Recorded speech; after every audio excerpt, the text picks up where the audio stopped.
Hello student, कैसे हैं आप सभी लोग। आप सभी लोगों का बहुत बहुत स्वागत है मेरे चैनल पे। मैं अमरीश कुमार सिंह एक नई वीडियो लेकर के हाजिर हूँ और इस वीडियो में हम लोग बात करेंगे ट्वेल्थ फिजिक्स की। ट्वेल्थ के बच्चों के लिए इस समय हम एक सीरीज़ लेकर के चल रहे हैं क्योंकि ट्वेल्थ की डेट शीट आ चुकी है। इस सीरीज़ में हम बात कर रहे हैं how to read twelfth physics. How to read twelfth physics के इस सीरीज़ को हम चैप्टर वाइज इस समय आगे बढ़ा रहे हैं और हम आगे चल के एक वीडियो और लेकर के आएंगे जिसमें हम बात करेंगे how to read twelfth physics. ट्वेल्थ की फिजिक्स पूरी हम कैसे पढ़ें इसकी बात करेंगे। तो चलिए इस वीडियो को आगे बढ़ाते हैं। How to read twelfth physics. आज हम चैप्टर नंबर 8 लेकर के आए, इलेक्ट्रोमैग्नेटिक वेव्स। इलेक्ट्रोमैग्नेटिक वेव्स को हमें कैसे पढ़ना है इसकी बात इस वीडियो में हम लोग करेंगे। तो डियर स्टूडेंट, सबसे पहले इलेक्ट्रोमैग्नेटिक वेव्स क्या होती है इसको जानना भी ज़रूरी होगा, तब जो है इस चैप्टर को हम अच्छे तरीके से समझ पाएंगे। इलेक्ट्रोमैग्नेटिक वेव्स का मतलब है जैसे लाइट वेव्स, सन से लाइट आती है, this is an example of electromagnetic waves. Light जैसे है, light is a best example of electromagnetic waves. इस चैप्टर में इलेक्ट्रोमैग्नेटिक वेव से जुड़ी हुई बातें होंगी, इसलिए इस चैप्टर को इजी बनाने और फील करने के लिए हमने इस चैप्टर को 4 पार्ट में डिवाइड किया है।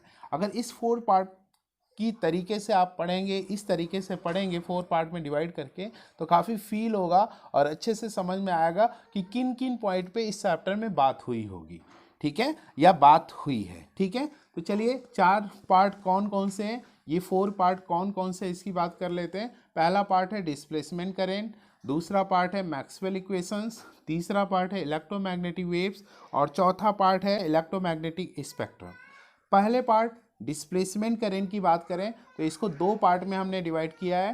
पहले पार्ट में कॉन्सेप्ट, डेफिनीशन, एक्सप्लेनेशन, न्यूमेरिकल्स की बात करिए, ठीक है। दूसरे पार्ट में Maxwell's modification in ampere circular law की बात करेंगे और इस पे न्यूमेरिकल्स लगाएंगे।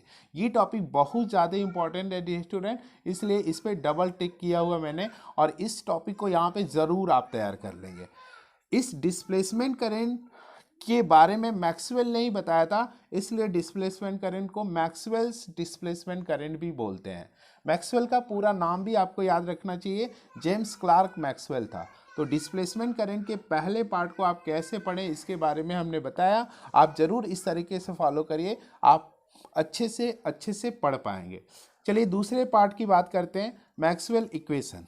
मैक्सवेल ने 4 इक्वेशन दिए थे, 4 इक्वेशंस दिए थे और 4 इक्वेशंस को केवल आपको लिख लेना है और याद कर लेना है। थोड़ा फील कर लीजिएगा कि वो इक्वेशन कैसे मॉडिफाई हुए हैं, वाकई में वो मॉडिफाई किए गए हैं तो कैसे मॉडिफाई करें हैं। ये बहुत ज़्यादा इंपॉर्टेंट नहीं है डियर स्टूडेंट, लेकिन लिख के याद कर लीजिए। अब तीसरे पार्ट की हम बात करते हैं, electromagnetic waves. This part is so much important for this chapter. इस चैप्टर का नाम ही है इलेक्ट्रोमैग्नेटिक वेव्स, इसलिए ये पार्ट आपके एग्जाम के लिए बहुत ज़्यादा इंपॉर्टेंट है। इस पार्ट को, इलेक्ट्रोमैग्नेटिक वेव्स वाले पार्ट को 3 पार्ट में डिवाइड करके पढ़िए। पहले पार्ट में transverse nature of electromagnetic waves, इसका एक्सप्लेनेशन पढ़ लीजिए, ये भी एग्जाम में पूछा गया है ना। B, source of electromagnetic waves, जैसे सन से मिलता है इलेक्ट्रोमैग्नेटिक वेव्स। तो हर्ट्ज एक्सपेरिमेंट, हर्ट्ज का एक्सपेरिमेंट पढ़ लीजिए, ये इंपॉर्टेंट है।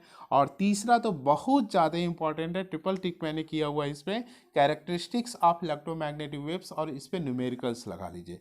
कैरेक्टरिस्टिक्स जैसे क्या, इसके इक्वेशंस क्या होते हैं, इसकी वेलोसिटी का फार्मूला क्या होता है ना, इसको, इसमें जो है इलेक्ट्रिक फील्ड और मैग्नेटिक फील्ड का नेचर क्या होता है, इस तरह के क्वेश्चन जो बनेंगे। Characteristics of electromagnetic wave is also so much important. Okay, तो अब बात करते हैं आगे, पार्ट 4, इलेक्ट्रोमैग्नेटिक स्पेक्ट्रम कैसे पढ़ेंगे। इलेक्ट्रोमैग्नेटिक स्पेक्ट्रम को 2 पार्ट में डिवाइड किया मैंने। Electromagnetic spectrum by spectrum diagram पढ़ लीजिए, एक्सप्लेनेशन पढ़ लीजिए, और ये इंपॉर्टेंट है डियर स्टूडेंट, ठीक है, इस पर भी डबल टिक मैंने किया हुआ है। दूसरा पार्ट है इसका, एक्सप्लेनेशन ऑफ ऑल वेव्स। इसमें जितनी वेव्स हैं, जैसे एक्स रेज है, गामा रेज है ना, अल्ट्रा वायलेट रेज है, इंफ्रारेड है, जितनी वेव्स हैं सबके बारे में अच्छे से पढ़ लीजिए, including elementary facts about their uses, ठीक है। तो इस तरीके से इस चैप्टर को डियर स्टूडेंट आप पढ़िए। एक बार चलिए दोहरा लेते हैं जल्दी से, how to read twelfth physics. How to read twelfth physics, आज चैप्टर नंबर 8 की बात कर रहे हैं जिसका नाम है इलेक्ट्रोमैग्नेटिक वेव्स। इस चैप्टर को पढ़ने के लिए इसको 4 पार्ट में डिवाइड करिए। पहले पार्ट में डिस्प्लेसमेंट करंट, जिसको 2 पार्ट में डिवाइड करिए। पहले पार्ट में कॉन्सेप्ट, डेफिनेशन, एक्सप्लेनेशन, न्यूमेरिकल। दूसरे पार्ट में जो बहुत ज़्यादा इंपॉर्टेंट है, Maxwell modification in ampere circular law and इसके न्यूमेरिकल्स कर लीजिए। दूसरा पार्ट मैक्सवेल इक्वेशन, इसको फील करिएगा, राइट करिएगा और लर्न कर लीजिएगा। तीसरा पार्ट जो बहुत ज़्यादा इंपॉर्टेंट है, इलेक्ट्रोमैग्नेटिक वेव्स। ये कैसे पढ़ेंगे डियर स्टूडेंट? 3 पार्ट में इसको डिवाइड कर लीजिए। पहले पार्ट में transverse nature of electromagnetic wave, इसका एक्सप्लेनेशन पढ़ लीजिए। दूसरे पार्ट में source of electromagnetic waves, sun Hertz experiment पढ़ लीजिए। तीसरे पार्ट में characteristics of electromagnetic waves, numericals लगा लीजिए। ये बहुत ज़्यादा इंपॉर्टेंट है डियर स्टूडेंट, इससे क्वेश्चंस बनते हैं। ये जरूर इस चैप्टर में कह लीजिए कि ये जो है characteristics of electromagnetic waves is a heart of this chapter. इस चैप्टर का हार्ट है। जैसे शरीर का हार्ट जो होता है, हार्ट नहीं रहेगा तो शरीर नहीं चलेगी, उसी तरह से ये पॉइंट जो है बहुत ज़्यादा इंपॉर्टेंट है। तो यहाँ पे फोर्थ इलेक्ट्रोमैग्नेटिक स्पेक्ट्रम, ये 2 पार्ट में डिवाइड किया मैंने। Electromagnetic spectrum by spectrum diagram पढ़ लीजिए, एक्सप्लेनेशन इसका पढ़ लीजिए, और ये टॉपिक आप पढ़ लीजिए, explanation of all waves of electromagnetic waves including elementary facts about their uses. तो इस तरह से ये जो है चैप्टर हमने एक्सप्लेन किया कि कैसे पढ़ना है।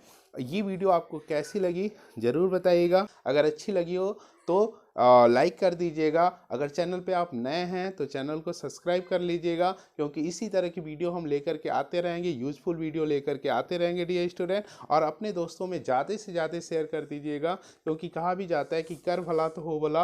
अगर हम दूसरे का भला करेंगे तभी हमारा भी भला होगा। इसी शब्दों के साथ इस वीडियो को एंड देते हैं, और लास्ट में जाते जाते आपके लिए शुभकामनाएँ भी देते हैं कि आपका दिन शुभ हो, आपका रात्रि शुभ हो, आपका फ्यूचर शुभ हो। आपको आपके फ्यूचर की ढेर सारी शुभकामनाएं। Thank you for watching this video. जय हिंद।